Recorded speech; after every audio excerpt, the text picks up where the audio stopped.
it's an honor for me to have you on. Thank you for your time, though. Before we start, Sure. I'm with Mr. Stephen Bassett, the Executive Director at the Paradigm Research Group. You've been an advocate for disclosure for the last almost 3 decades, one of the pioneers of the movement. And I've been watching you for since 2017. I've been paying more attention because before, I was like any other journalist. I do sports journalism mainly, but when the article in 2017 came out, I started paying more attention. I used to look at this as a science fiction thing, like I hoped they were real, but there wasn't any like real evidence that they were. And I live in Mexico. I'm Mexican, so we have a different experience compared to Americans, you know, because you're way more involved in everything that's happening because of the government's doings. And well, Mexico is well informed about the issue. Jaime Maussan is the reason for that. He's been putting out this information for decades, very popular, and so the general public in Mexico is a substantial awareness factor, and that's great. But their government, I think, according to Jaime, is about to declassify everything. There's some sort of little thing to do with the Constitution. I haven't been able to no, track. it's a little bit different than what you guys are doing. Let me explain it to you a little bit. Sure. What they want to do is declassify everything from now in the future. Right. Nothing that's in the past, just everything that comes out from now until the end of time. That's what Oh, they want to do. Yeah, which is kind of funny though, because I know there's been some encounters between Mexico and the United States governments, yeah. and they don't want to declassify that. I understand though. They want to look into what's happening already, and I get it. Thought about that. You're right. Well, that doesn't mean they couldn't declassify some things that are interesting but don't connect to the U.S. But in general, this doesn't surprise me. Uh, and so I'm glad you clarified it. Saying we're going to declassify everything going forward doesn't really say much, other than we're on the side of disclosure. We Yeah, support it. Okay. yeah, And so that's a message the Mexican government sent to our government saying, "Oh, we're good, right? Don't worry about us," and to the rest of the world. So that's great. The declassification of stuff from the past, that's all going to be post-disclosure, and that's going to be based on each country's prerogatives. And some countries will be more aggressive than others, but that's when they'll make the decision. And then once we've disclosed, I think most of the barriers to whatever they have goes away, and they may have some very cool things, and I'm sure they'd like to show that to the world and have people pay some attention to Mexico. So I have very great hopes for the post-disclosure world in these areas. Until then, people are trying to do an orderly process. We had a little bump recently because the bill got gutted, but I'm not too worried about that, and we'll talk about how we're going to go forward. yes. That's what I wanted to ask you next. I read your latest post, the shift storm. Could you please explain what that is? Shift storm. Got to get that F in there, man. Make sure you get that F. Yeah, it is. It is. I do this from time to time. This is more pure activism, and the situation is really straightforward.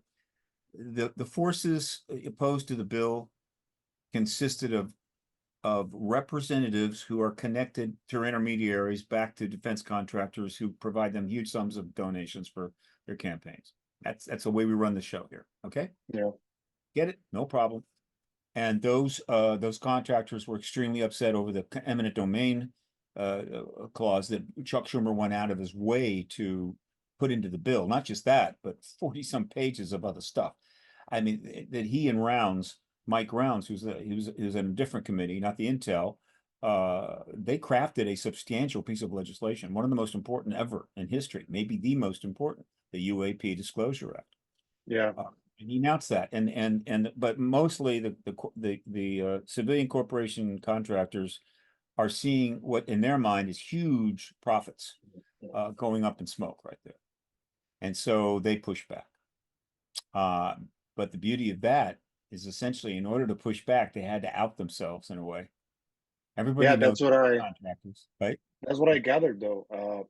Because I am up to speed on everything. I've been covering this on the place I work for. I've been doing articles for the last 2 years. And what I saw people, a lot of people very disappointed. Sure. But you're right though. They out themselves. You know who they are now. So Well, that's not exactly. not We exactly, we but know at least the ones that are being used for that. well, again, the individual contractors are not saying anything, but representatives of them, the intermediaries between them and members of Congress who were known to support their point of view, they engaged them and they got them to push on the bill in the conference, in the reconciliation conference. But they're not, we know who they are. I mean, basically, these are pretty much all of the defense contractors that have been working with our high level stuff, whether it's nuclear planes, submarines, whatever. They've also been working on the tech. Lockheed Martin is the best known. There's probably others. So basically, we know it's them and we know what they want. And what they want is they want complete control of the non-human tech. Now that gets to be interesting, doesn't it? Because they're basically saying, yeah, we got non-human tech. Grush says we have non-human tech. Schumer comes forward and says we want eminent domain over the non-human tech. And then the government contractors can come back and say, through their intermediaries, we don't want to give up eminent. So, who hasn't come forward and said there's non-human tech? Non-human tech means non-humans, means extraterrestrials, means Roswell was exactly what we said it was. And so we have what amounts to a sort of informal confirmation that, and it's literally out there hanging. Is it the disclosure we must have that I seek? No. That can only come from the president or el presidente, right? Yeah. Only But come if Schumer used that language, it means he knows stuff. of course. It's Absolutely. pretty self-explanatory though. So the bill was gutted. So here is what's going to happen now for those that are very current. First of all, you need to get on my mail list, and that's at paradigmresearchgroup.org. Okay. I will have I'll have a big front page link up to this shift storm and some other things soon. However, if you're on Twitter, you can go to my Twitter page at Steve Bassett or Paradigm Research Groups. Go to that page, scroll down, and look for the post regarding the shift storm. Hit on that, and you'll actually get the whole thing. It's right there. Yeah, I read it. Yeah. Okay. So what I see unfolding now is this. The bill has been gutted, but a bill will be passed with some stuff. It's not particularly impressive, but it's something, right? It's the fourth legislation. And that will be signed on the 21st of January. Nothing that's happened to this bill in any way, as far as I'm concerned, impacts the ability of the Senate Intelligence Committee to hold a hearing in January. Nothing. The people that call a hearing like that are the ranking member and the chairman. That would be Schumer and Rubio. But Chuck Schumer, as the Senate Majority Leader, is enormously powerful, and so he's obviously influential. So the three of them, Schumer, Warner, and Rubio, really they have the full power to call that hearing whenever they want. The president cannot stop them. The opposition party can't stop them. No, you can hold that hearing. That's their committee. And so what has to happen next is we have to have that hearing, which they had promised months ago.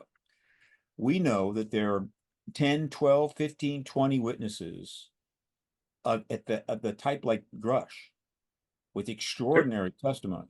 Are they direct firsthand witnesses or some direct? Yeah. Absolutely. Oh my Grush God. is essentially secondhand, but it's extremely high quality secondhand. Yeah, of But course. okay, to a number of things. And this testimony, now we're not talking a half a day like we had with the Grush hearing, which was fine. We're talking about a week.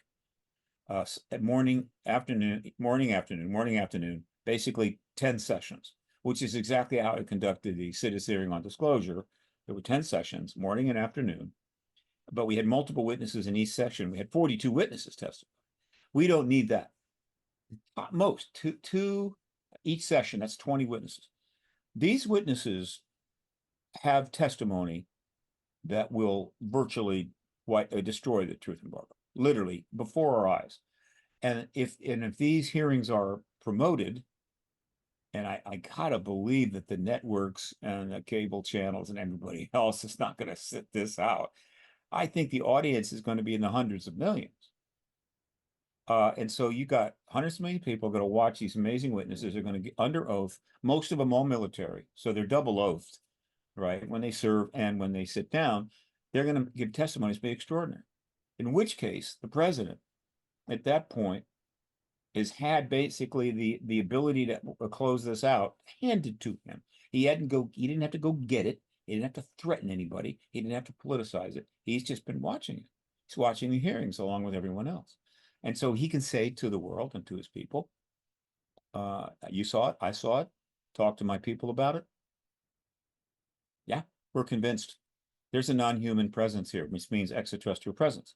That's disclosure, capital D. He could do it if the hearings run through Friday afternoon. He might just come out Friday night. Little bit too cozy.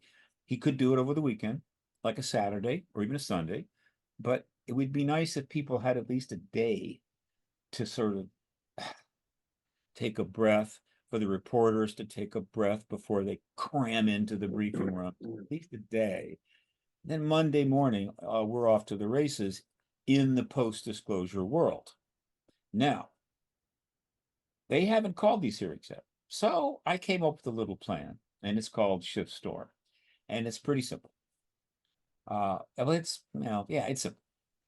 First of all, the people that we are targeting with this activism effort are heroes. They're not the bad guys, they're the good guys. Mark Warner, Marco Rubio, Chuck Schumer, 3 members of the United States Senate. Okay, they're the heroes. Okay, they wanted the bill. As it happens, though, they are the people that can call the hearings. Okay, and so the target is there. And here's how we're going to do it. I have put up, or in the information I'm sending out, the contact information for these 3 members of the Senate. The phone number, the Twitter handle, and the email form link. Okay. And what I am trying to make viral, and it's already underway. I put on multiple social media platforms. I sent it out to 12,000 people on a list. And of course, I'm asking everybody to resend and to their list and everything and begin the process. And the goal is quite simple. By the end of December, I would like to see 100,000 tagged email messages in the box of each one of these gentlemen's office. And when I say box, I mean it is called the notification box. In Twitter, you have a notification section, and that is where all the tag stuff goes. So if somebody tags you in an email, just puts it in the @Steve Bassett, it goes right there. All right. And so if X number of people were to generate 1,000 tag messages to a particular member, keeping in mind no boilerplate. And if you're going to send 10 messages, fine, make them 10 different messages. Don't just send the same one over and over. Undermines the process. 100,000 messages, all different, from X number of people. That is profound. That's the way people from outside the US can help too, right? It's Twitter. It's Twitter. Okay. It's Twitter. Perfect. Worldwide. Doesn't matter. By the way, we need this hearing and disclosure for the whole world. It's just not for America. Of course. And what happens is the staffers that follow the notification, Twitter notification on the account, which they do, because that's where a member can learn what people are saying about them out there. So if somebody is really throwing some shade, it'll turn up there if they tag them and they want to know. And so they're going to check it. No big deal. And if they note something interesting, they may go to the member or the chief of staff and say, look, haven't checked this. Interesting message there. Well, when they start getting 100,000 messages about we want a hearing in January, they're going to go, uh-oh, something happened in here. And they're going to notify the chief of staff. He's going to tell Schumer, Warner, or Rubio, look, we got something happening here. Check it out. And then all they have to do, all the senators have to do, is simply go to Twitter, open up the notifications, and just scroll them. It can't get easier than this. And just scroll them one after another, on and on and on, all basically the same message. Now, I've set protocols These are the heroes. No anger, no threats, no nastiness, none of that, right? Polite, responsible. Remember, they're the good guys. But Yeah. the tone should be strong, firm, committed, determined, right? We want this, right? We expect this. But remember, they're the good guys. And also some praise. Oh, love what you're doing. So sorry that amendment that act did not pass. It was fantastic. But now we just need to get those hearings. All right. Now, 100,000 tagged emails by the end of December. Now, let me be clear. I know enough about the internet that if just one teenage TikTok influencer out there bit down on this and put it out on their TikTok, we could get 1 million tagged messages in each one of those buttons. And then the second part is emails. People don't give out their emails anymore in the Hill. They all have forms, which is what I do. Oh, well, I have both, but they just have forms, and that makes sense. So you got to go and you fill out a form, and you put your email address, and you send them a message, and it turns into an email. It ends up in a box at the staffer's computer. 100,000 of those in their email box for each member by the end of the month. So we're talking 600,000 messages. And then is a little extra. I'm suggesting, look, if you want to call, give them a call. But we're not trying to bury them in calls. In other words, we don't want 100,000 calls. If you like a call, give them a call, right? But keep it short. Be particularly respectful and so forth. And don't demand to talk to the chief of staff or the legislative aide or the member themselves. Just give the message to the nice person on the phone that's handling the phone, and just tell them, this is my message. Please pass that on. Thank you. Boom. They get a few thousand of those over a month. That's not too awful, right? But just a little of that. And people can send letters if they want. If you go to online, you can find the address for their district office or their home offices. You can send letters if you want. It's laborious, but what the hell? But again, what we need is email, tagged Twitter messages. So that is Shiftstorm. Okay. I'm gonna leave the link below so people can see it. Have you already got the link up? Yeah, I'm gonna leave it on the description below. Okay, good. And then in addition, one other thing I've asked people to do is on the House side, we have some more heroes. And the three that I think are most prominent are Congressman Tim Burchett, Congresswoman Ana Paulina Luna, and Congresswoman Nancy Mace. And now I don't want them to be buried with 1,000 messages. No, don't do that. They're not part of the shift sort. However, since you're, doing some messages, drop a message into each of them, thanking them for the courage that they have shown. Certainly Tim Burchett, because he went on News Nation or Fox, I forget the night, I saw it. And he was on that evening the first member of Congress to ever say flat out there's an extraterrestrial presence. Ever. Senator Hillary Clinton didn't. Representative Steve Schiff didn't do it. And there's several others associated with this issue. They did not do that. Nobody. He was the first member of Congress to do it. And then he was very instrumental in putting together the subcommittee hearing, of the Oversight Committee, of which he is a part of, to allow David Grush to get testimony out as quickly as possible. Grush wanted the story out. He wanted the interview out, and I think he wanted to testify. The Senate intel was not ready for this. Going to do it, and so the Tim Burchett and Mason Luna, along with Gomer and Rothman, Gomer and Rothman, ultimately they came up with it quickly. But and I say quickly. Grush came out and went public on June 5. Big deal, huge deal. It was like an ontological bomb. And then 39 days later is when Schumer responded with the new language, which is a big deal. And then within another 12 days, the hearing had come together for the subcommittee in the House that Burchett, Luna, and Mace were the key people, but there were also Democrats represented. There were 3 there. The ranking member Jamie Raskin, one of the finest people in all of Congress, AOC, And there was one other's name I forget, but they were there paying attention. But this was primarily the Republicans game, and they did this. And I'm saying, send them a little praise, right? Send a nice, do a tag tweet, do an email. You can even do a call and just say, look, so I'll let you know. You people are courageous. We love what you've done. Unfortunately, this bill did not pass, but we know that you're planning another hearing, and they are. Tim Burchett told me that they want to do another one, and great. Okay, keep up the good work. Just a little praise. That's it. So that is the sum total of Storm Shift, and in that post and other stuff I'm going to put up, it's going to have all the info and the links and so forth. Make it really easy. And Okay. Twitter tagging is very powerful, and I'll tell you why. Because I did something earlier where we were trying to get messages out to the entire group of conferees saying, don't gut this bill. Well, it was, I couldn't get that much together. There wasn't enough time. By the time we found out that there was this actually serious challenge, there was no time to get a mass movement together. But what I did was I sent out a list of all the House conferees, Democrat and Republican, of the tags. So it's at, right? It was about 50. And so what someone can do if they want to do this and for some other purpose is you just put up a window on the right with all the Twitter handles, Twitter tags, right?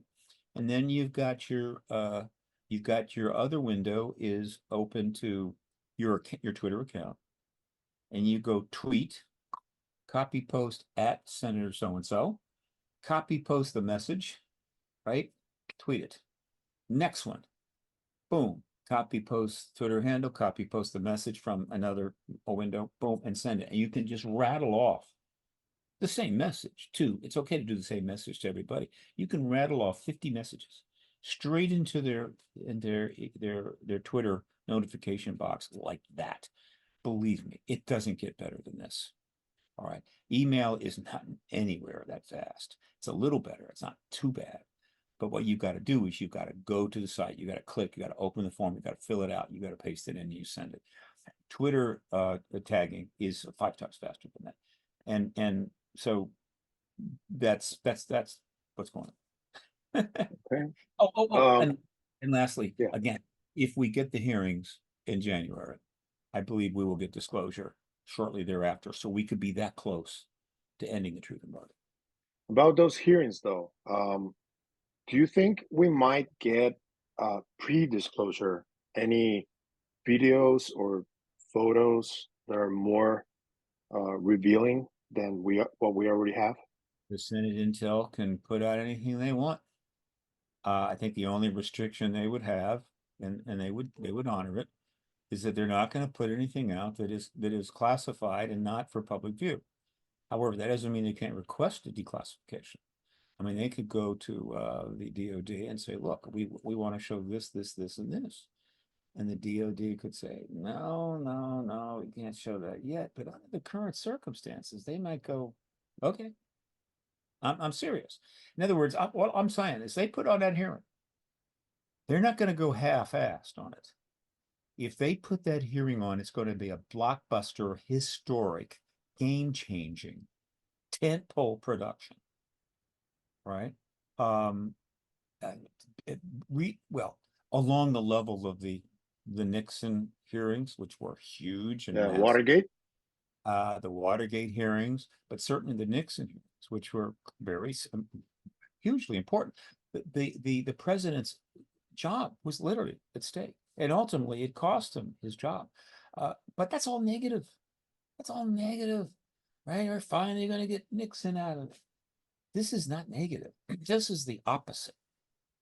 This is a hearing about really what the future could bring and what could happen, and and disclosure is like a master key to 1,000 doors.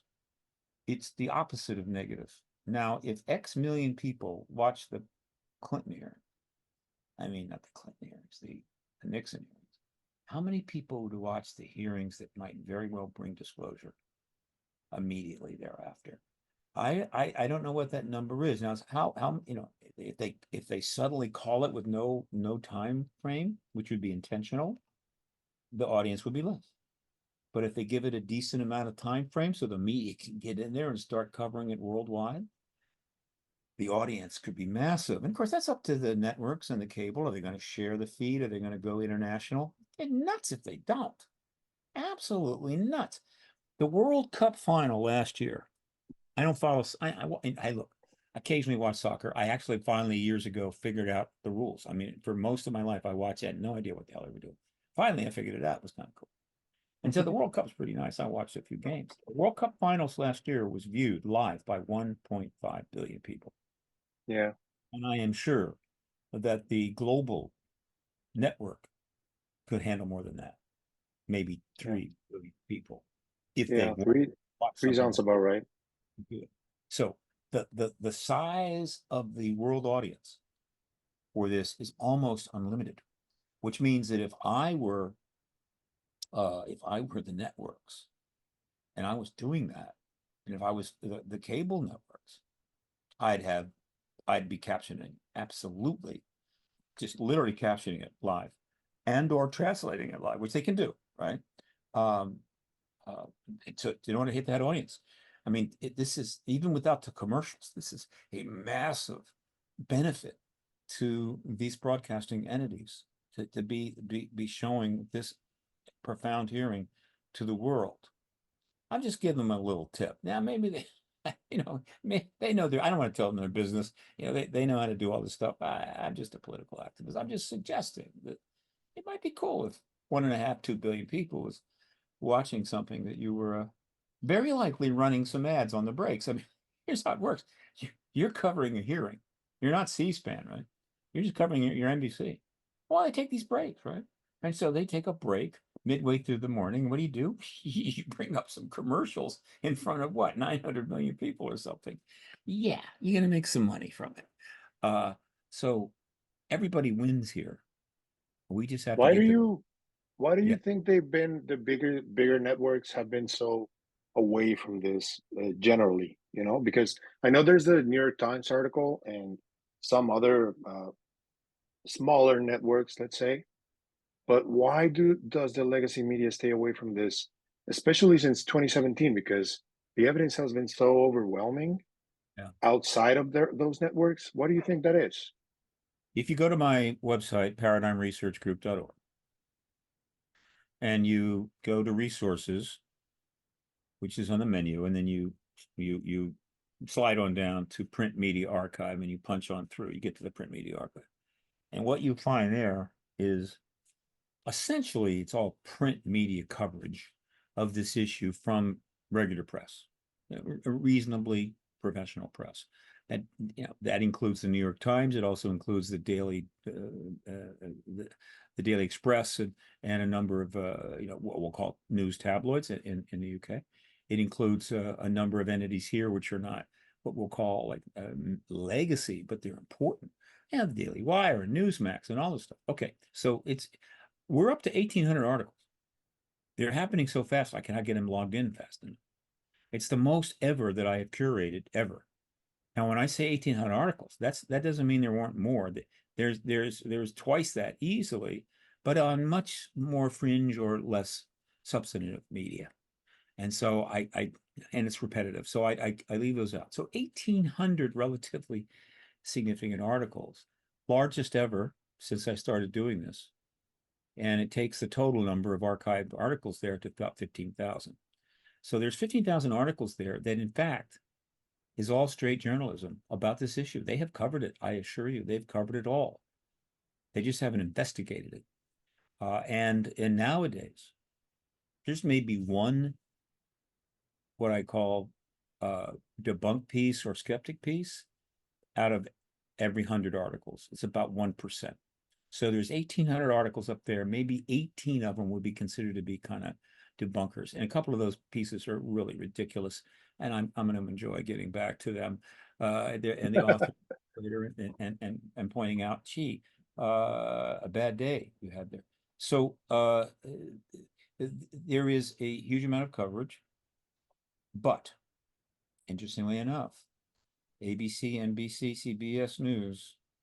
Now, I'm not really covering what they they put up in just pure video, but I sort of am, because the way it works in terms of my search abilities is that if they put up a video, it will turn up in the search. And so I end up putting that page up.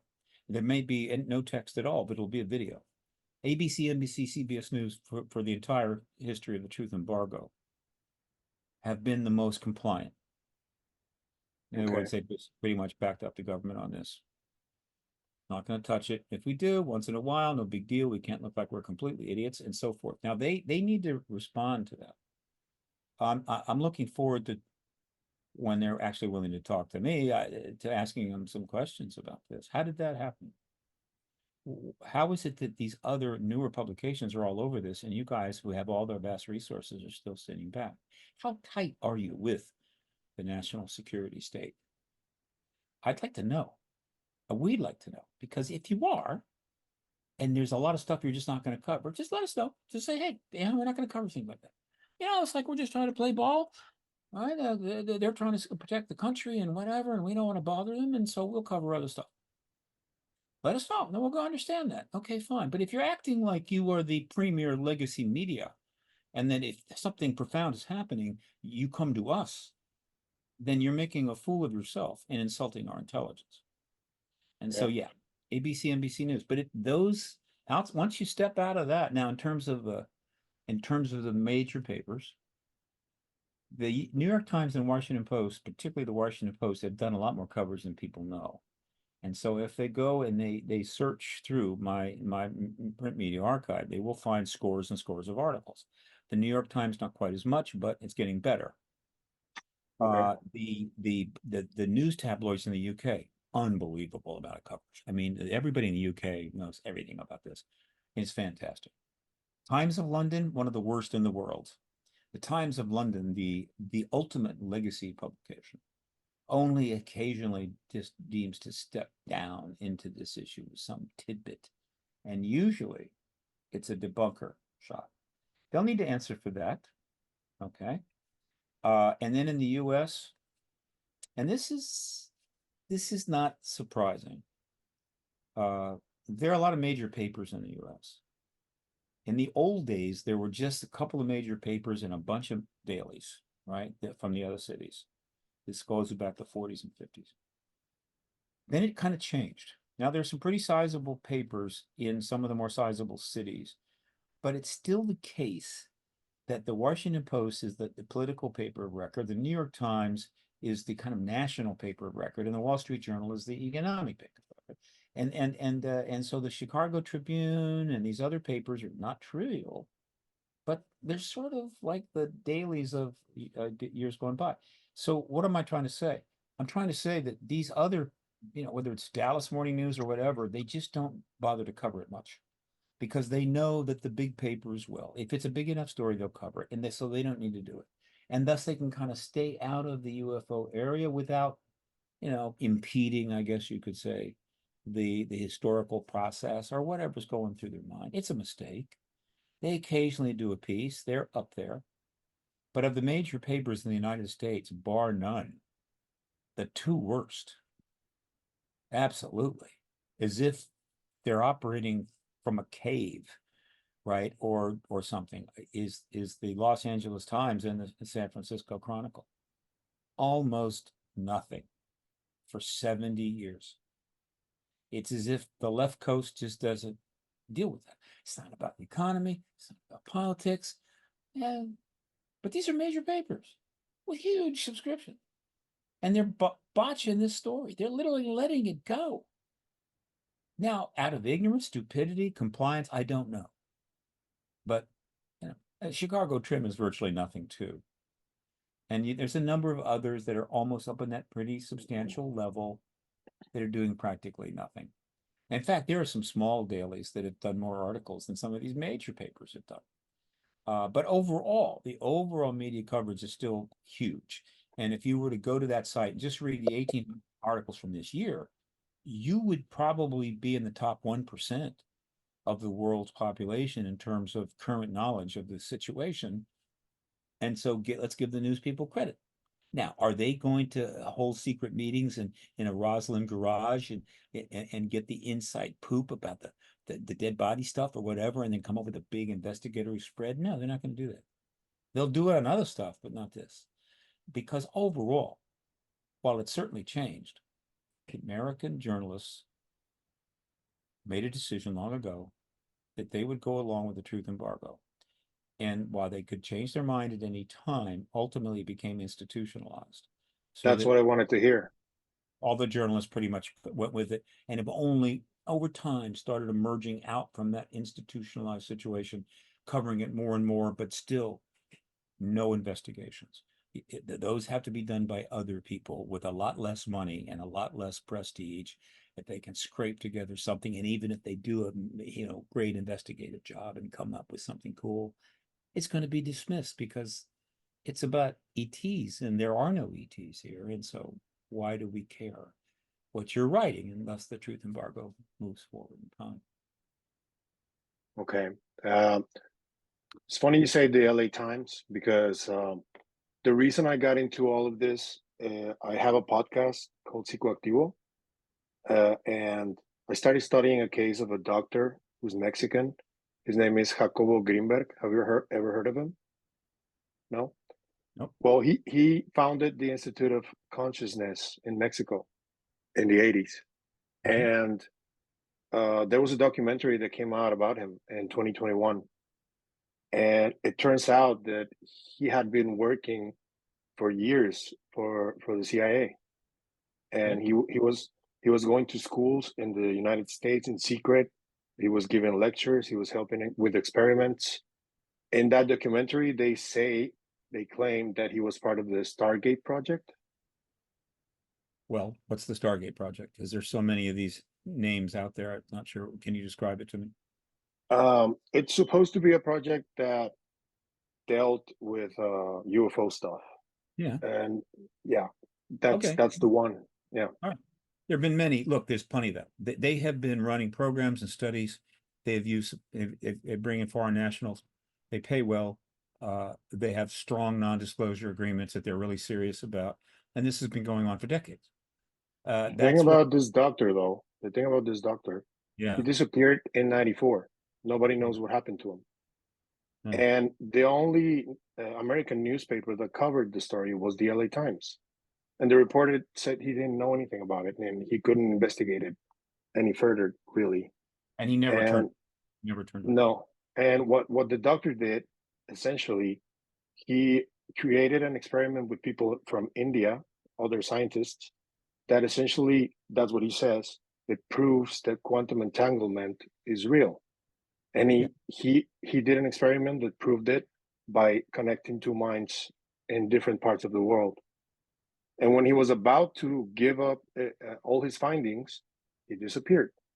That's what got me into all of this, and that's how I got even more involved into everything about the UFO topic. Okay, put a pin in that so that one disclosure takes place in the post-disclosure world. All of these kinds of stories are going to have a decent chance of being re-examined with some funding, with some support. And these are the kind of stories that I think, particularly the film industry in the U.S. are looking for.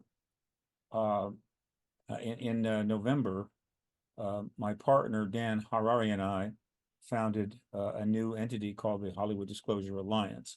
I was going to ask you about that right now. Yeah. Perfect. It's just, it was November 1 to say, it's about 6 weeks old. But the concept is pretty straightforward. It's new. It's a newborn baby. Got to be careful.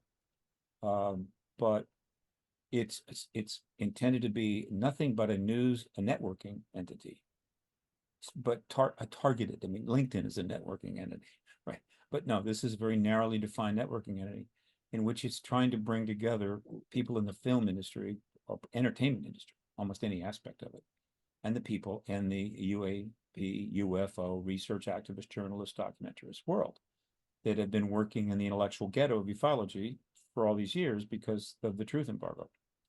Limited resources, limited fundings, limited access, et cetera, et cetera, et cetera. Now, over that, they've started to to get a little more access and time, but overall it's still a struggle. Not getting paid properly, not getting paid at all, whatever. And let's end that. And so we have two kinds of founding members, UAP and film industry or entertainment industry, and they're both up on the site in two different sections. Right now we have 25 entertainment industry executives, are rather founding members, and about 42 UAP founding members. Now we have many UAP people that want to be on the site, but we really have to hold off until we can get more of the entertainment industry people in there to keep it balanced. But it's coming along. It's about to get 501(c) status, so we can take a tax-free. Donations can be made by Americans at least, but not quite yet. So it's still a little vulnerable. We have a site, HollywoodDisclosureAlliance.org. It's in development. It's got some polishing to do. It's got some things, but it's up. It's public. It's gotten some press, but not huge because we haven't pushed it that hard. But we did get an exclusive article in one of Hollywood's big inside papers called The Deadline. And there's some serious people looking at it. We expect some major people in the entertainment industry to step in, but not yet. In other words, they're probably they're watching it to see if it's substantive, to see if it's going to stand, and to see who else is joining up and what have you. And at some point, they're going to feel comfortable enough to join up, and then we're really going to take off. There's already been some networking that's taken place where people are talking to each other about projects. Now, HDA has nothing to do with that. We're not getting pieces of any projects. We are simply giving people, making it easier for them to figure out who do they want to talk to. And it's great because if you've got something in the genre of UAP ET, and you really want to do a doc, you want to do something special, but you need money, you need access. And so what are you going to do? You try to get a connection, you call up somebody, you search up somebody on IMDb Pro, you finally get their agent, and they say, we're not interested in that stuff. That's UFO stuff, it's nonsense. But now, you see every one of the founding members that are up there, they basically are saying by their bio and photo presence, we endorse the HDA and that we're into this issue. And so now you know who to go see. You want to talk to that person. They're into it. They will at least hear you out. And the film industry people will be able to get a sense of some of the people they can reach out to make content as the stigma completely disappears. And ultimately, the world is going to discover that 90% of everything in these books behind me is true. Whereas not that long ago, 90% of the stuff behind me was not even acknowledged to exist. And whereas it's all embargoed in a sense. It's a big flip. And so the HDA is perfectly set up to be a networking thing. That's underway. And a little story like that, that's the kind of thing you can expand on. And let's if we can be of help in that regard and get in touch. You might not be a founding member, we'll see, but we got again a lot of wait lists, but we're not limited to Americans. We have a number of international members. That's great to hear. I am a film buff. I have been all my life, and one of my questions actually was based on this because I do imagine, I've always dreamed of this. Who could be the director that tells the whole story in either one or three films that after the title it says based on real life events? That would be amazing, Well, yeah, look, there's already multiple projects all over Hollywood, all over Los Angeles in various developments. I mean, they're in now. So it's not like it's already happening. We're just trying to speed it up. Recently, two huge series from A-list sources, documentary series were dropped. All right. 2 years ago, and 2 years ago, Project Blue Book, J.J. Abrams and Bad Robot, which is like A-list. Yeah. Okay. Just check them out. Look at the films they've done. They took over a project that was struggling and ultimately put it out on Showtime called UFO, 4 episodes. Okay. One season, 4 episodes. It was the highest rated show in the history of Showtime, nonfiction on this issue. Now, they didn't get enough consulting from our side. They didn't come talk to us. So they screwed up one of the episodes pretty badly, but it's okay. No shade on J.J. Abrams. Love to talk to you, J.J. Let's have lunch. Okay. And now just recently, a few months ago, the man, right? The man, Steven Spielberg. Yeah. The dropped Netflix one? a nonfiction series called Encounters. Yeah, I saw it. Okay. And again, that's major, but did not reach out to the people in this field that have been doing all the work, because the embargo has kind of kept us, shut us off to the side and get some advice. And so one of the episodes was a mess. He screwed up bad. I say the show screwed up bad. I mean, maybe Steven Spielberg had no decision making at all with respect to that particular episode, but whoever did screwed up. All right, now we want to help fix that. But the point of this is that, let me tell you, there is a tsunami of nonfiction content headed your way, and it's building now. It's well offshore, but once disclosure happens, it's gonna rise up, and you're going to see content flood like you've never imagined. And in addition to nonfiction, of course, there's going to be fiction from nonfiction based on real stories. And there's so many of those to tell.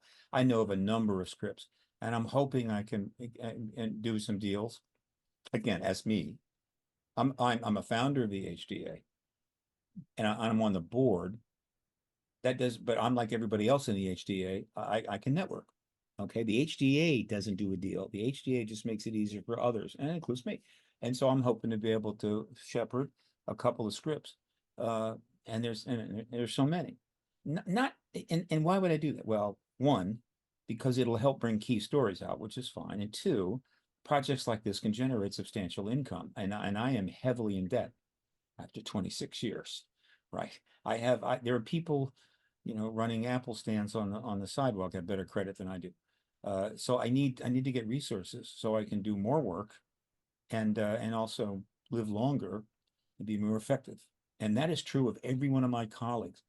What is happening now is the transition from the pre-disclosure world and the embargo to the post-disclosure world. We're in that transition. It's tough because everyone has been operating in a certain way and they need to change. There is a Hunter Thompson phrase from years ago, the great gonzo journalist, Yeah. which among many is one I remember well. And it's quintessential Hunter. He says, when the going gets weird, the weird turn pro. And that's what has to happen now. This issue is weird, right? Yeah. Now getting weirder. And so those of us in the issue, which were labeled weird by society, have to turn pro. If you don't, whatever you've done in the past is going to get left behind. And you might get left behind. That doesn't mean you have to do that. Doesn't mean people may not care. But in order to operate in the new arena that's coming, you're going to have to go from an amateur ufologist to a professional ufologist, an amateur documentarist to a professional documentarist, and an amateur journalist to a professional journalist, which means you need resources and contacts and whatever. If you don't, you're just going to get lost in the milieu. Because when disclosure comes, and this is something that's developing in anticipation of disclosure. When disclosure finally comes, the confirmation event occurs.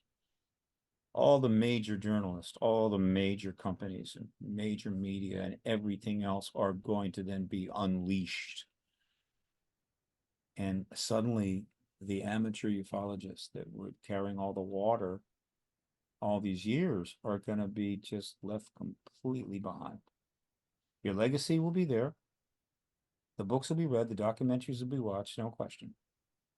But you won't be playing in the post-disclosure world unless you turn pro. And I'm trying to do that. I have other colleagues that are well ahead of me in that regard. And it's not about, it's time to cash in.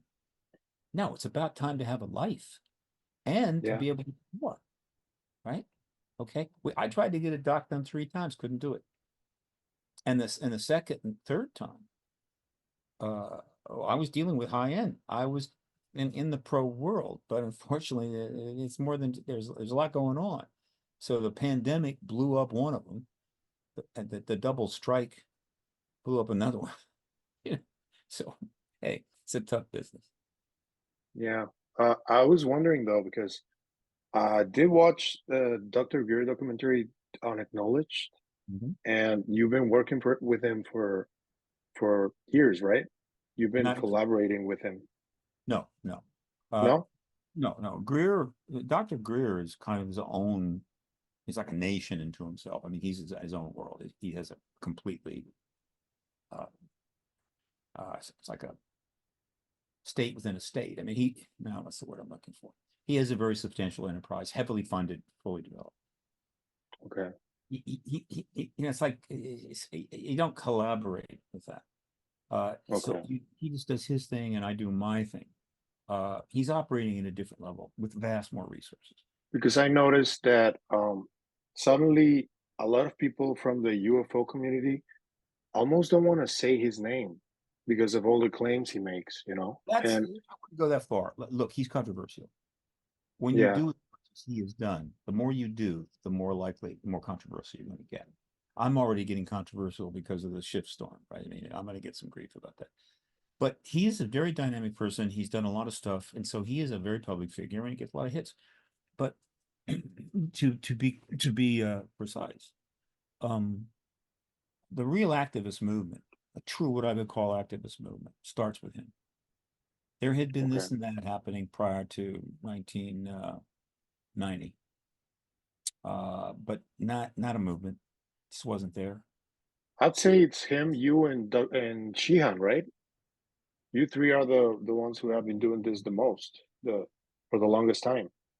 Well, let me see. That's a good point. Well, sure, Greer gets it started, so he's really developing what amounts to an activist movement in the early '90s, and that ultimately ends up being the Disclosure Project, and the first really major thing they did was the big news conference on May 9th, 2001. But he was also making all kinds of contacts around Washington and meetings and so forth, while at the same time conducting CE5 initiatives out in areas. But again, he's an activist basically. He's many things, but he's definitely an activist, and he really starts the activist movement.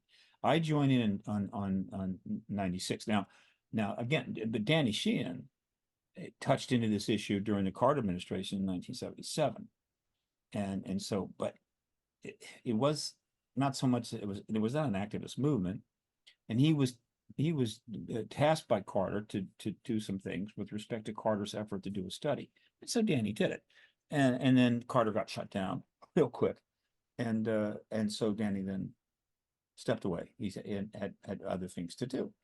He then re-engaged the issue with Greer. And so as the Disclosure Projects come together, he is on board with Greer. He's legal counsel. So yeah, so he is part of the beginning of the activist movement with that regard, no question. I joined in '96, not even knowing who Greer is, and found out pretty quickly. I had heard about Danny because I'd been in and out of Washington my whole life, and so I knew about the Christic Institute and what it was doing. It was definitely causing trouble, good trouble, as John Lewis would say. And ultimately, Mhm. he caused too much trouble, and they threw him out of town. And they basically forced him out. That was George H.W. Bush basically told his attorney general, "Get rid of this guy," and they did what they had to do. And he went west and built another nonprofit called the Romero Institute, and has done lots of great work. But then he comes back into the issue in 2000, right, with Greer, and has never left. And he has been involved in every of the major developments by and large. Danny's there. He's got the credentials, he's got the background, he's got the connections. And so he is, I would say, the leading activist on this issue. Now, I am a minor player in a sense, but there's not a lot of players. Now, there are other activists here and there, and I have a list of them on my file. In other words, if they're doing activist things, I have them listed. Now, recently, though, there are a number of groups that are coming together that clearly have the potential to become substantive activist groups. I wanted to ask you about that too, though, because you didn't go to the Seoul conference, I noticed. What was the invite? I didn't get invited. I would have gone, believe me, if they'd invited me.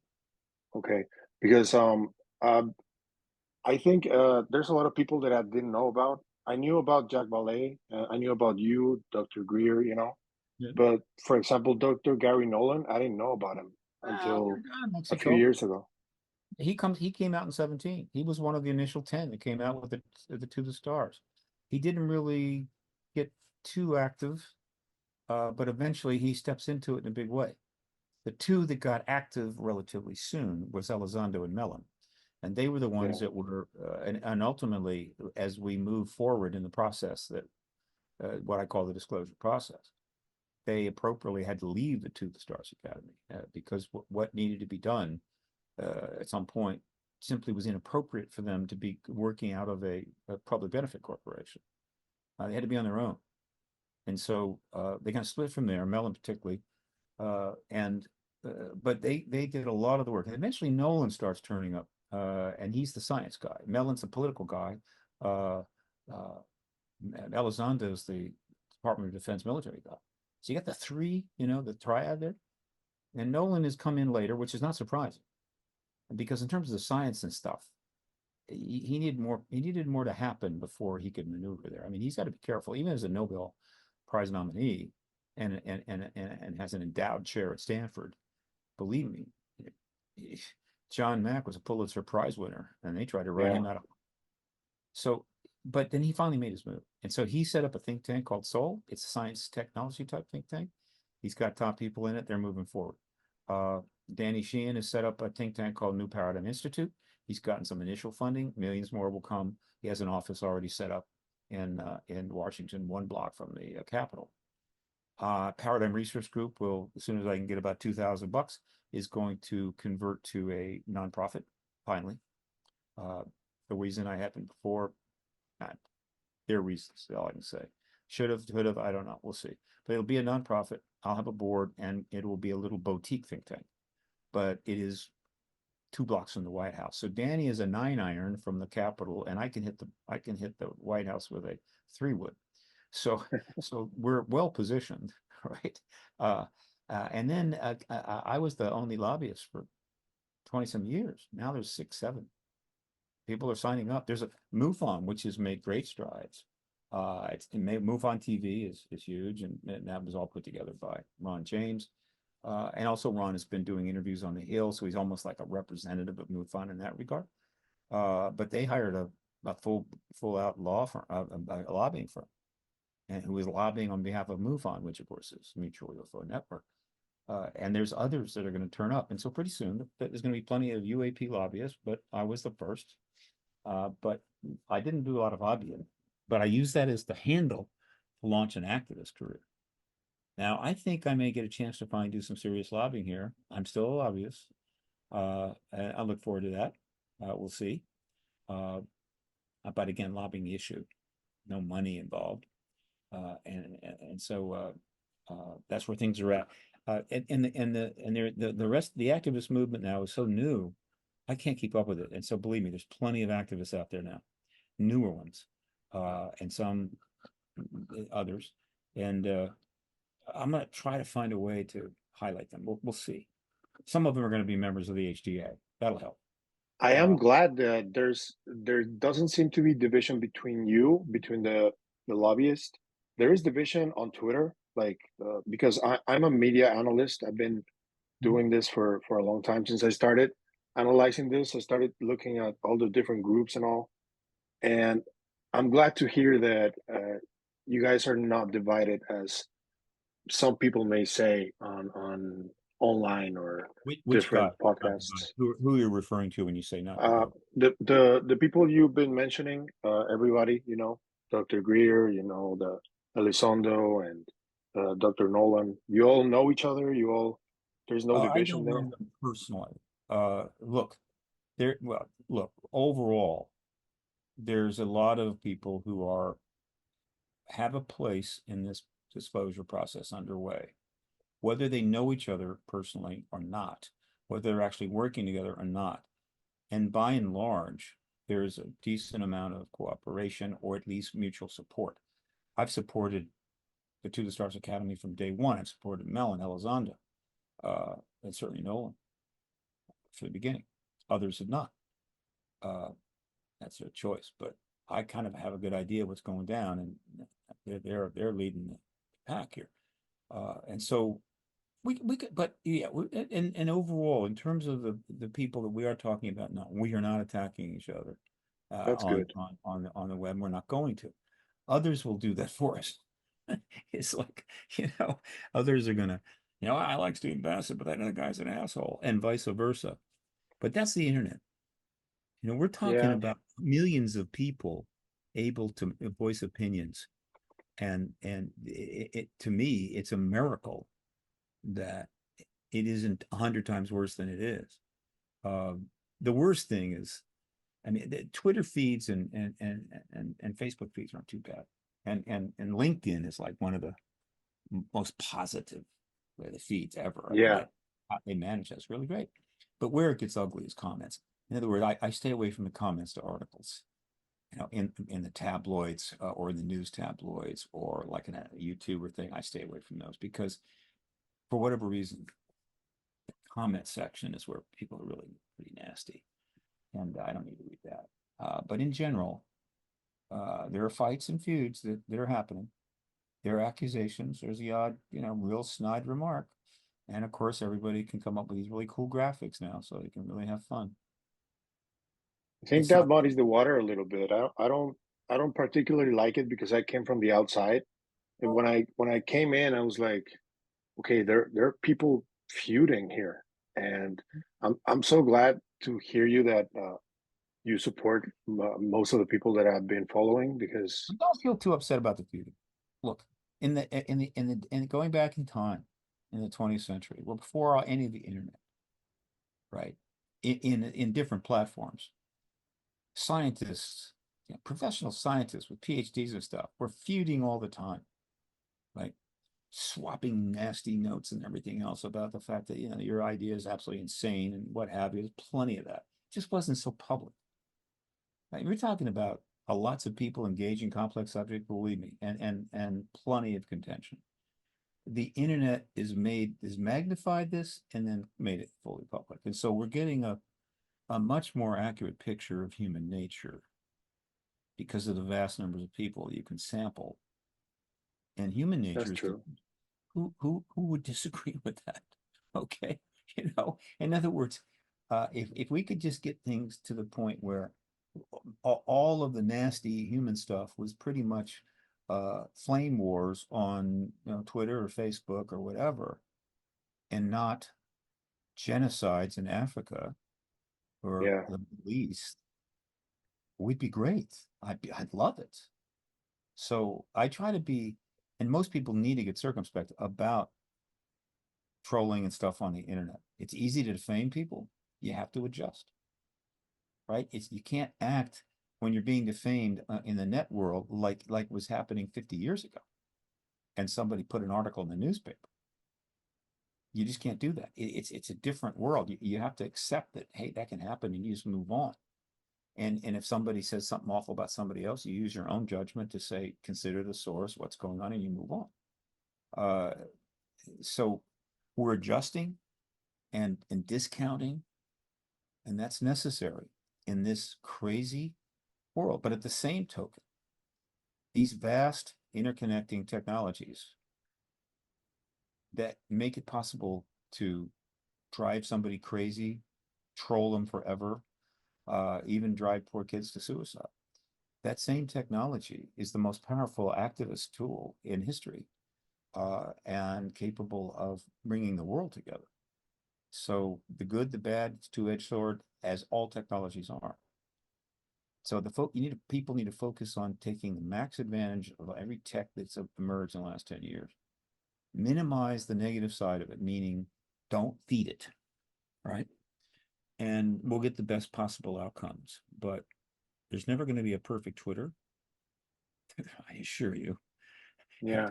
people are going to start posting awful messages on the comment section of articles, And I think it's too bad. You cancel it. They can turn it off anytime they want to. And so if they're getting a particularly bad run of comments, they just turn the damn comment section off. That's how we need to move Do you, forward. you know where I'm coming from with this? Because there's Sure. a certain group of people on UFO Twitter that Yeah. don't trust the government at all, like any initiative. They think everyone is bad in Yeah. there. And I don't think everybody in the government is bad. I think there's a bad group and a good group, and they're fighting each other to get to the truth and to get the information. But there's this group that keeps getting like thinking it's a psyop. That's like their main phrase, and that's where they kind of lose me sometimes because the evidence is overwhelming of what's happening. It's right in front of their face, and they still think that way. That Don't that really gets don't on my nerves. don't think in terms of losing them or not losing them. They're there. You see and hear what they have to say. You note it. You move on, right? Yeah, Uh, uh, and one of the things that I think the mass connectivity of the net has created is if you don't want to go crazy, you really need to uh, get, it's even more required than ever to develop the skill of putting yourself in other people's shoes. It's an old phrase, yeah. an old canard. Everybody has heard it, but now it's more important than ever. And so I turn 77 tomorrow, double Happy 70. birthday. That Happy early means birthday. that means this next year is my year. Okay. 7 double sevens. This is it. It's all happening for me. That's good. So I saw what happened in Vietnam. I saw what happened in Iraq, Afghanistan, Libya, Syria. I know a decent amount of the awful things that the United States has done. Okay. We dropped nuclear bombs on two cities that had no defenses, basically. They were filled with mostly men and women and children, civilians, vaporized them. And so the problem in the United States is not that it's awful or more awful than another country. The problem in the United States is it doesn't think it is. It thinks it is somehow pure and above and superior, when in fact it has committed awful crimes. And it makes and thus it undermines its moral authority. If we were to acknowledge the awful things we've done and commit to not doing them again, we'd have more moral clarity and more moral authority in the world, but we don't do that. And so if you look at the things that this country has done, the idea that somebody would come to the opinion that you can't trust a damn thing it does. All right. And that's the stuff we know. I don't want to push back against that. If they've gone that far, they've gone that far. And I've got some close colleagues that are close in that zone. Don't trust anything that comes from them until somehow, trust but verify. But their default position is they're lying. It's an op. Okay. Until I know otherwise. All right. There's plenty of basis for that. The more you pay attention, the more you could justify it. Now, I know about these things as well, but I'm where you are. And why? Who knows? The point is that country has done awful things. It's done great things. There's awful people and there's good people. It's not one or the other. It's not black or white. And that is I think, accurate and the position to work from, because it is more likely to succeed. If you assume everybody is evil and an op, where do you go? What do you do? Right? And in other words, it's almost all you can do is just beat on their door and pound on them and throw shade on them, but you can't really accomplish anything. On the other hand, if there are good people, if in fact it's not so black and white, one or the other, then you are going to search for those people. You're going to try to reach out to those people. But there's a bitterness and an anger in the American people right now, and it's not unjustified. It's just a question of how you deal with it. It's like that fundamental truth about life. What determines how happy you are and how would you say, comfortable this ride that you're on is going to be is much less about what happens to you, but how you react to what happens to It's that simple. There are guys that go off to the same exact war and suffer the same exact experiences, and one comes back and they're ruined, and another one comes back and picks up their life and goes forward. And the difference between the two is how they reacted to the same event. And so I've reacted to America's bad acts in a way that has not undermined my ability to work with the government, or at least work with issues and assume that there's a way to deal with the government. But that's how I chose to do it. And there's and that's true almost everything in life. And I'm guilty, like everybody. Almost nobody does not do this. But I can go back in my life, and there's any number of things where I realized that it was the reaction to what happened that really caused the damage. It wasn't the thing that happened. It was how I reacted to it that did the damage. If I could go back and do it all over again. If I'd ever had kids, and I knew what I know now, one of the things I would teach them from early on is that fundamental message. So if a kid teases you in school, that is something that has happened to you. And it's not fun. How things are going to go for you is very little to do with the fact you got teased. It's how you reacted to being teased. And you just factor that across everything, and that kid's going to grow up and be a pretty actualized human being. But I didn't have any kids because I couldn't support them. But it's true even in old age. Look, I think bad things are going to happen. So we just had something bad happen. The enemy, not the enemy, the opposition rose up and just destroyed this bill. They just took it apart, right? It's like waking up one day, going downstairs and discover that all your wheels on your car are gone. They just put it up on a rack, on some blocks, and took all the wheels. And so the question is, how do we react to that? And for me, it was easy, right? Keep fighting. Shift storm. Focus on the Senate. Get the hearings. Get disclosure. Get the bill back. So yeah. Good. But again, this is wisdom that I acquired after a very long period of time. The young Steve Bassett, who was clueless. Thank you for that, though. I do have a couple of questions more before I let you go. Yeah, sure. And we're done. One has to do with the scientific community, because when this comes out and it's confirmed, many of them, I think the biggest ontological shock will be with them, because they have been in denial for a long time, many of them, and many of them have had their careers ruined when they try to get into the more esoteric topics of science. They try to investigate like quantum gravity and all this stuff. How do you think they will react, and what do you think about that, the whole idea? Well, first of all, the scientific community is not so much clueless as is compromised.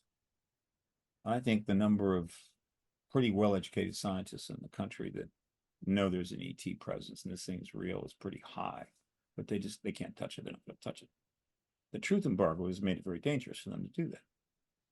And again, scientists are not noted for courage so much. I mean, they can be courageous at times, but they are very much devoted on proving something, getting funding, keeping tenure and things like that, then challenging the norms. Okay. Lavoisier was that incredible chemist, and at some point he did something and the townspeople chased him down and set him on fire. So yeah, scientists are overcautious, and they've not challenged the truth embargo virtually at all.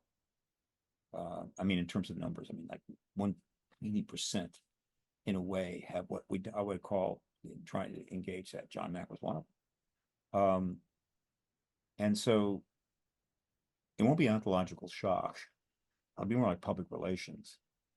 In other words, many of them will feel relieved, maybe. Well, I mean, it means that initially they're going to have a problem because there's going to be a whole lot of scientists, particularly in certain fields like astrophysics and so forth, where people are going to be asking them, "You didn't know this? You're surprised? Are you surprised by this?" I mean, you see these books back here. I mean, they've been publishing books like this for 70 years, right? You didn't read them, any of them? I mean, you literally just didn't know. And if the answer is no, then it's like, boy, you are really narrow. I mean, what they'll say is, I just focus on my field. I just focus on my field. I'm only interested in string theory and nothing else. I don't even know who the president is, and that kind of shit. Or they can come forward and say, yeah, I know. If they tell the truth, that's the best thing. Yes, I know. I had work, and to go there was endanger my work. I put my work first. Okay, that's what I want to hear. And then you got the universities and the colleges that utterly touched it, not at all. I mean, nothing, zero, of the entire time. Academia. In service of the truth embargo. In other words, the entire academic community of America and the United States government were basically as one here. And they need to answer about that. And I would prefer the academic community, particularly the entire community, not be as one with the government. I don't want that. Okay, I don't mind them getting some contracts, but this idea that they're like, they're on a leash and the government takes them out for a walk once in a while, no. And so they're going to have to answer about that. So they have some public relations problems. However, once we got past that, the post-disclosure world is going to be a renaissance in science and technology research and theoretical physics and theoretical anything. It's going to be it'll be one of the most extraordinary intellectual renaissances of all time, probably the most extraordinary. And I'm sure they'll jump in, and some of them will claim, "Oh, I knew about it all the time, and I'm the leading expert in the world." But a lot of the people that are in my world are going to get recognized, and I think they're going to have very, very thriving post-disclosure careers. Richard Dolan is a perfect example. There are others, but the academic community has some things to answer for, and but overall. Now, what Dolan is doing is trying to provide a platform that's pretty solid and substantial, and draw some of these people in. And so he's part of the transition, And so, but he's out there ahead, right? After disclosure, there are going to be souls, the equivalent of the Soul Foundation, popping up all over the place. I mean, it's going to be like popcorn going off, and the moment it hits the heat, that temperature level, right? And that's what we want. That's what we want. Right. And, the I told you so's and the recrimination stuff, keep it to a minimum.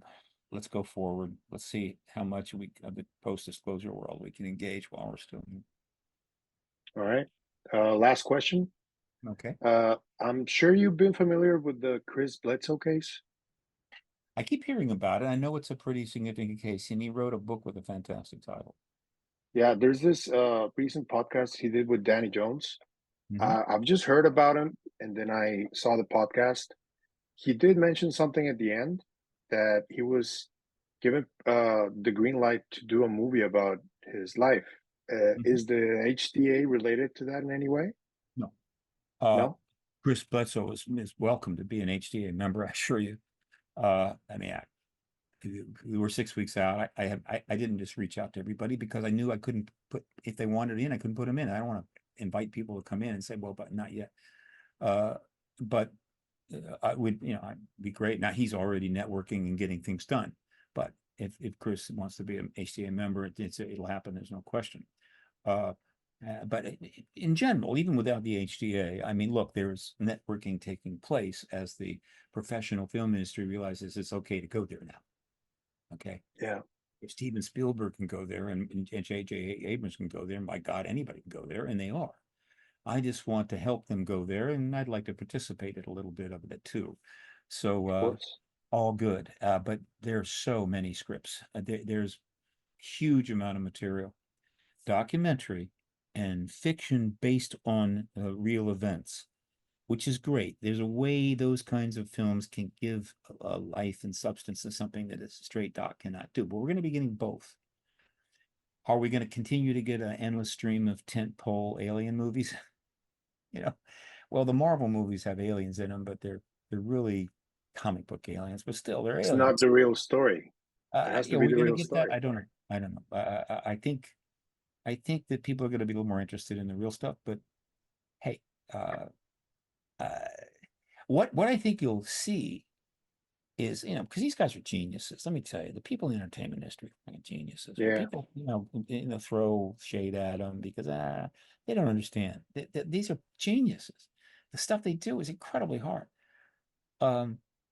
Is that they're going to take the real stuff, as we know it and have known about it, and we'll learn.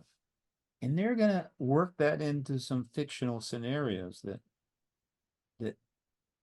incorporate other aspects to create stories they couldn't have created before. I mean, it'd be really very interesting. There is a series. One of our members is Thomas Jane. He's a wonderful actor, one of the hardest working actors. He's been in lots of big productions, and he was one of the leads in one of the best sci-fi series ever. It's called The Expanse. If anybody you want to binge something, you go find The Expanse, binge the whole damn thing. It needs at least one more year, and it got truncated by the pandemic. I want that last year, that last season. I just want that movie. It's incredible, and they're all the ETs in that film are off stage. It's about our solar system, basically. It's genius. It's just incredible. Just a taste of what they can do if they want to bring the issue closer to reality, but not completely there. I'm kind of tired, and I've been watching sci-fi since I was a kid. I'm tired of going to movies where people can just jump up to the air and fly without any propulsion system of any kind. I mean, it's getting a little much. Yeah. That's So Stanley's fault, I think. yeah, so we'll see. I just think that the public's interest is going to shift to much stuff more like The Expanse and less like the comic books. There's a number of people.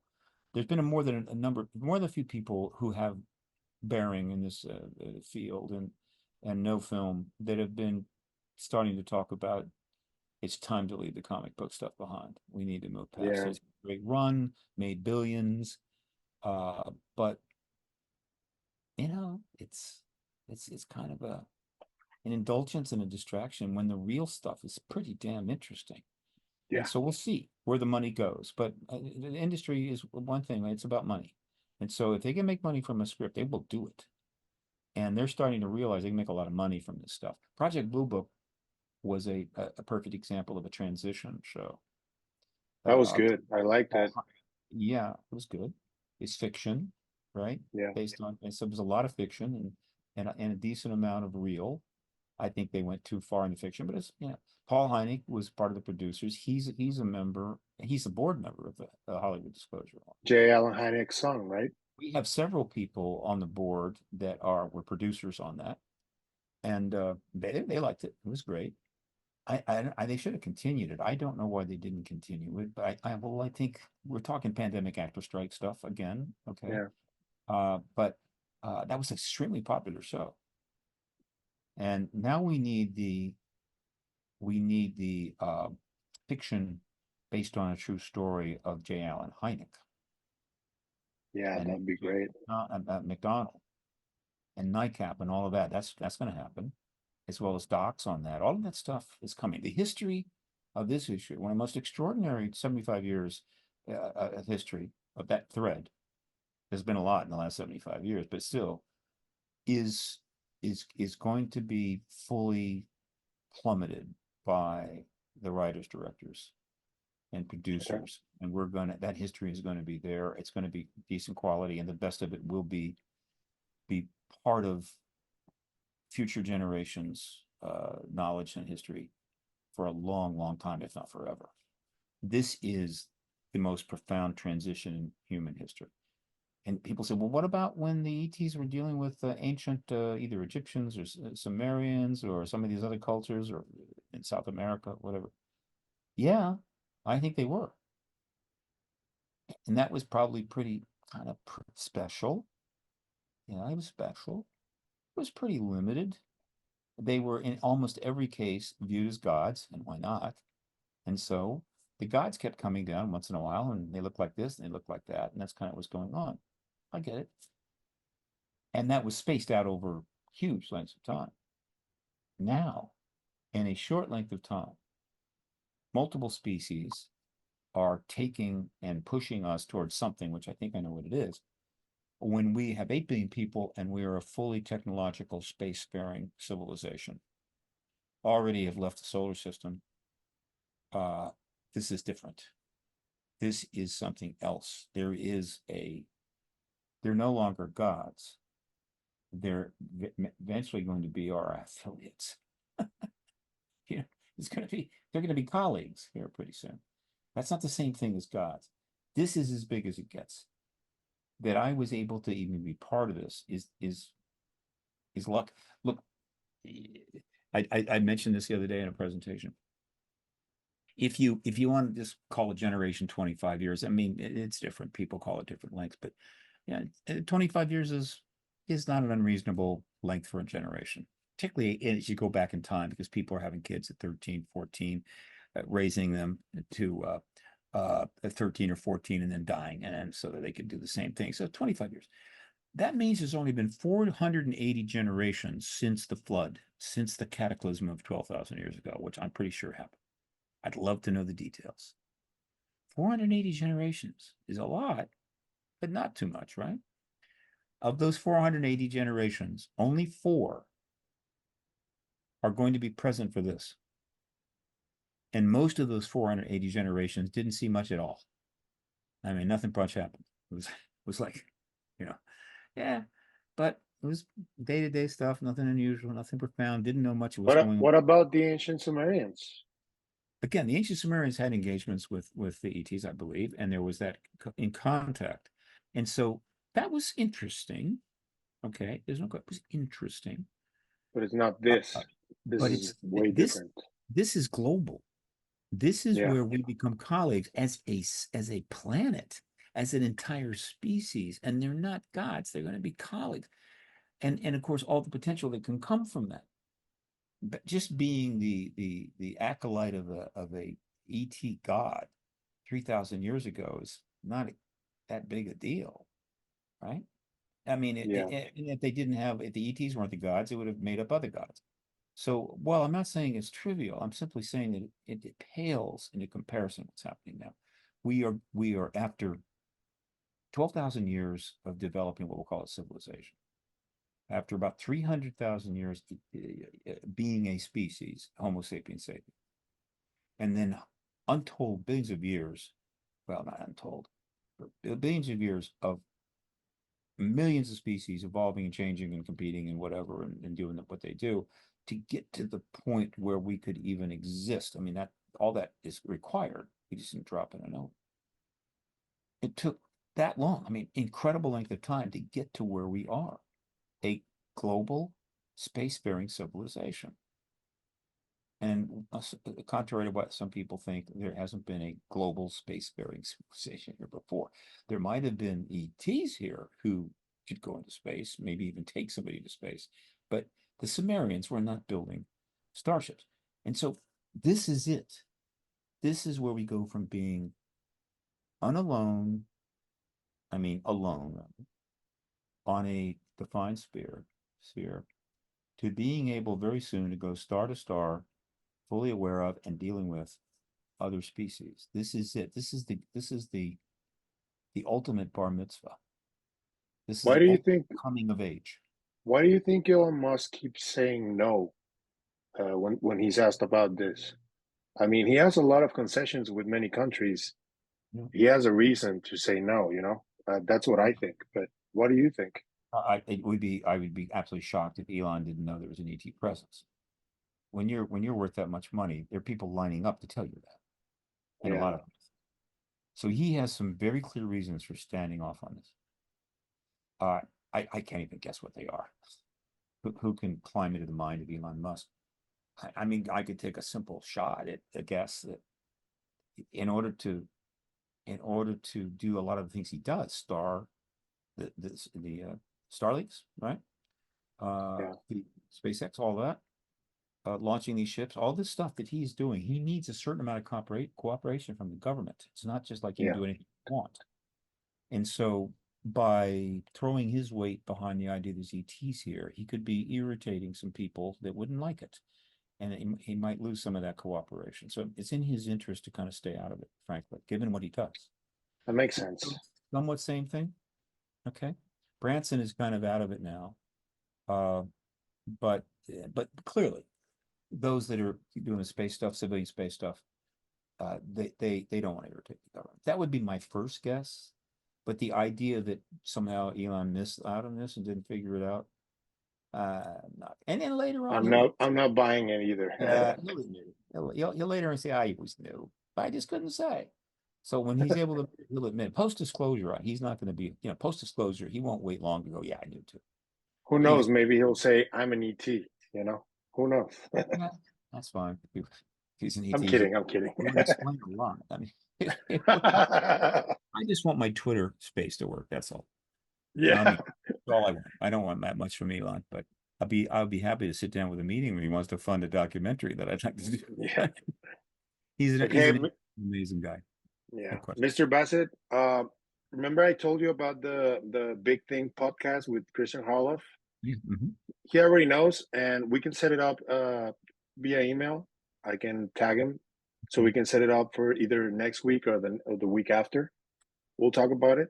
Yeah, I was watching a little of it, and for some reason I thought I'd done one, but I have not done his podcast, Aaron. I just watched. He's only gonna get started. I think you'll be his first interview on the topic. So I think I got an email or something, so have him get in touch. We'll set it up my usual way. Send a email a day, a time, and with time zone. That's all I need. I will. 99% of the time, I'll do it. I can do it, and I'll come back. Okay, sir. Okay. All right. It's been a pleasure, man. I enjoyed very much talking to you. It's been a great conversation. I hope we can do this soon again. I hope to visit Mexico again. It is my first time really to Mexico. Tijuana doesn't count. And it's an amazing city. I'd like to come down. Plus, I still can't get over the fact that Uber rides were $2. Yeah, they're really, really cheap. I hope these guys can, make a living. But let me tell you, it's like I don't have a car, and I've saved a fortune from that. But again, I needed Uber, there it is, and I have to play games to make sure I don't get nailed. But when I discovered that Ubers were $2 and $3, what would be 20 here, I'm going, wow. I mean, hey, you don't need a car in Mexico. Yeah. Just help those Uber guys. And then I tipped them 100%, of course, right? I mean, I felt guilty as hell. Anyway, the food was good, and it was nice to visit. It was a very stressful trip this time, but the next time, hopefully, a little more time. And you're welcome to come to Tijuana anytime you want. I'm right here. That's where you're based. Okay. Yeah. How close to the border are you in Tijuana? Are you close, or are you back? 20 minutes. I'm 20 minutes. Okay. So you're down. You're down about 10 miles. And I can cross. I have a visa. Okay. All right. Well, that means you can come up to LA at some point. We're gonna have lunch. I'm back and forth. I'm gonna be in DC almost certainly through January now. But I hope to be back in LA again by around the 6th, 7th of January, hopefully with something to do, like film something, right? I do have a place to stay. I have an apartment actually, which I'm using. So yeah, we might be able to get together down there. All right, perfect. I have a photo of me in Tijuana that I may be able to pull up. I was with this wonderful woman that I should have really made a career after, but I don't know why. I just didn't. There was not something there. But, and he's beautiful, and so we're there with some friends in Tijuana, and we're talking 1982. Oof, that was long ago. To see that, but I'm sure Tijuana has changed a bit since then. Yeah, it has a lot of skyscrapers now. Yeah, I know, and it gets a bad rap. Everybody gives a bad rap. It does. I'm going, no, it's Tijuana of 1960. Give me a break, Anyway, it's great, man. Thanks so much for your time. Thank you, sir. Have a good one. Later. Take care. Bye.